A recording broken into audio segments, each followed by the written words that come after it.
लोग हैं वहां पर प्रॉब्लम है, चाहे फिर वो ऑफिस हो, चाहे घर हो, चाहे रिलेशनशिप हो। I am talking not about कि ऑफिस में कैसे डील किया जाए, आई एम टॉकिंग अबाउट कि लोगों से कैसे डील किया जाए। कोई है आपको आकर के सामने से गाली गलौज कर रहा है, कैन यू अवॉइड इट? और आप अवॉइड करोगे तो बढ़ता चला जाएगा।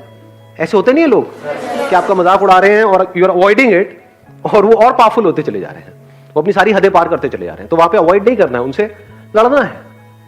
तो there is no hard and fast rule for it. जो आपने क्वेश्चन पूछा है, आपको ऑब्जर्व करना है कि लोगों से कैसे डील करते हैं। अब ये कैसे समझ आएगा? लगाओ थोड़ा सा दिमाग, कैसे समझ आएगा लोगों से कैसे डील करना है? जब डर लगता है तो हम क्या पूछते हैं कि how to get rid of this fear. You can't get rid of fear. बारिश हो रही है, you can't get rid of it. यानी जिस भी वजह से आपको डर लग रहा है, फॉर एग्जाम्पल आप कहीं पे जॉब कर रहे हो तो आपके अंदर डर है कि अगर मेरी जॉब चली गई तो क्या होगा, ये है ना। अब आप कहोगे मुझे डर ना लगे, ऐसा हो सकता है क्या? ऐसा होना चाहिए?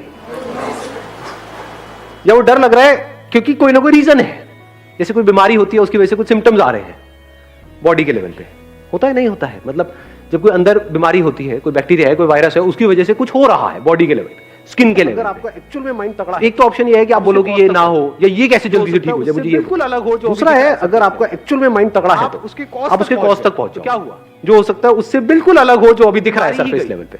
अगर आप उसके कॉज तक पहुंच गए तो क्या हुआ? एक है सरफेस लेवल पे, तो ये वो बीमारी ही गई।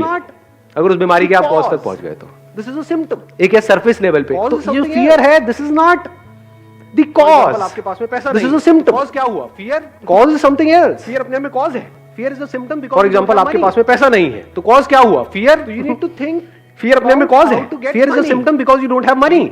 उसके बाद भी चोरी होने का डर है, तो you need to think about how to get money. अब सुनना, उसके बाद भी चोरी होने का डर है। अगर आपने अपने आप को इतना कैपेबल बना लिया है, ये डर है कि अब ये पैसा, सुनना, अभी एक लेयर थी, पैसा नहीं है, पैसा आ गया तो पैसे से रिलेटेड डर गया, लेकिन अब ये डर है कि अब ये पैसा अगर आप जो मेरे पास में आया वो भी चला गया तो क्या होगा? चल करके आपके पास अब उसको भी खोने का डर है। ऐसे लोग हैं इस दुनिया में। अगर आप खुद को ऐसा बना लो, पैसा उनके पीछे भाग, पैसा खुद चल करके आपके पास में आए, ऐसे लोग हैं इस दुनिया में नहीं है। पैसा उनके पीछे भागता है, पैसा उनके पीछे भागता है, पैसा वो पैसे के पीछे नहीं भागता। किसको मिलता है पैसा? उसको कैपेबिलिटी है, पैसा उनके पीछे भागता है।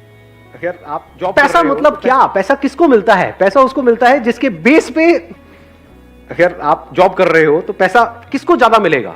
जिसके बेस पे वो कंपनी ज्यादा कमा सके। तो आप एक स्पेयर पार्ट के जैसे हो गए उतनी बड़ी मशीनरी में जिसको वो कंपनी बोलती है। तो अगर आप एक ऐसे स्पेयर पार्ट हो कि जिसको अगर निकाल दिया उसमें से तो पूरी की पूरी मशीनरी बंद हो जाएगी, तो आपकी वैल्यू ज्यादा है या नहीं? और अगर आप एक ऐसे स्पेयर पार्ट हो जिसको निकाला और 1 मिनट में लाखों लोग बैठे हैं, रिप्लेस कर दिया, तो क्या डर में नहीं जियोगे जिंदगी भर? तो अगर आप एक ऐसे वो बन जाओ, ऐसे स्पेयर पार्ट बन जाओ, और वो भी सिर्फ इस कंपनी के लिए नहीं, जिस कंपनी में आप हो उस मशीनरी के लिए नहीं, किसी भी मशीनरी के लिए, क्या आपको यहां से निकाला, कहीं भी फिट किया तो मशीनरी अपनी डबल परफॉर्मेंस पे चली जाएगी।